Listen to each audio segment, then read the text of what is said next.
I'm Rantasmo, and Boat Trip needs more gay. 2002 was an interesting year for movies and gay men. It gave us two movies that are infamously bad in radically different ways. It gave us Ben and Arthur, which would eventually become the ultimate so bad it's good cult classic train wreck of movies created by and starring a gay guy. No. It also gave us Boat Trip, a movie that's so bad it's bad and only contains gay men insofar as they serve as a punchline. Ben and Arthur will make you laugh. Boat Trip will, not. Likely at least partially made to capitalize on the success of Road Trip, but lacking the oafish charm of the slightly funnier, slightly less offensive Euro Trip. Boat Trip stars Cuba Gooding Jr. and Horatio Sanz as your standard stock gotta-get-laid horn dog straight male characters who buy tickets for a singles cruise, but to their cartoonish horror, a malicious travel agent books them on a gay cruise instead. They meet a Hispanic stereotype. Ring ring, hold the phone. What you telling me you two guys are not gay? That's right. Hang out with the world's most half-assed drag queen. Sorry I'm late, boys. Had a little trouble squeezing in these pantyhose. Get hit on by James Bond, and generally do not respond well. It's a gay cruise! Capital G, capital A, capital Y, M, C, A gay cruise, Jerry! Damn, damn, damn! But never fear, there are a few straight female love interests for our protagonists to pursue. In his frenzy to be rescued from the awful, gross gay people, men on dates, holding hands, touching, kissing. Can't take it.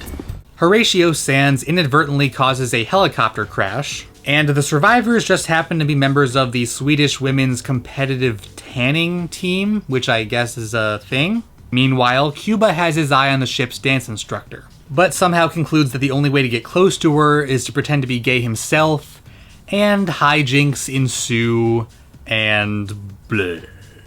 How could you think I'm gay? It would be an understatement to say that Boat Trip was a low point for pretty much everybody, but especially Cuba Gooding Jr.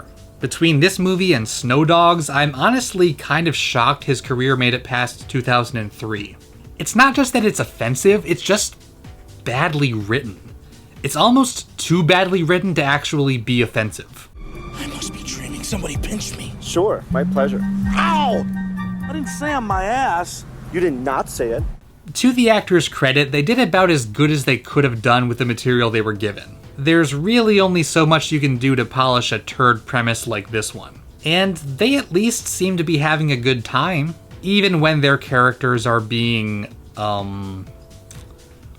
raped?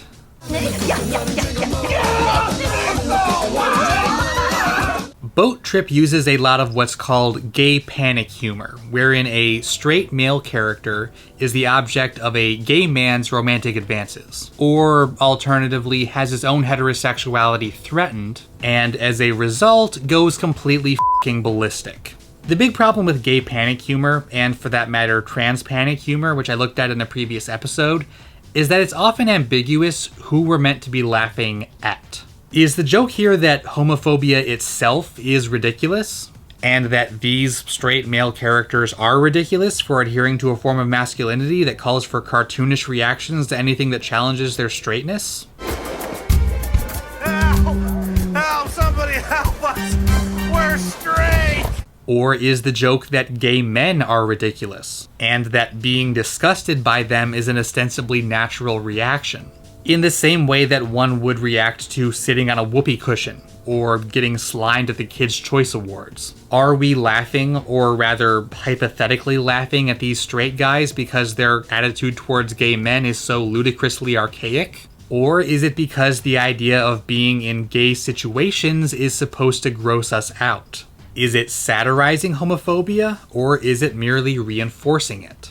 I feel like Boat Trip tries to have it both ways. There are a few well-meaning scenes where the characters seem to be learning empathy, and that gay men aren't such horrible, disgusting monsters after all. and that you can even be friends with them. But these scenes are seamlessly interspersed with other scenes where they consider the horrifying prospect of actually being gay themselves, and it's completely played for laughs. It fails as a satire of homophobia because its humor relies too much on the audience being homophobic. It basically fails in general, other than as an example of how far we've all come in only the last 10 years. Even Cuba. Especially Cuba.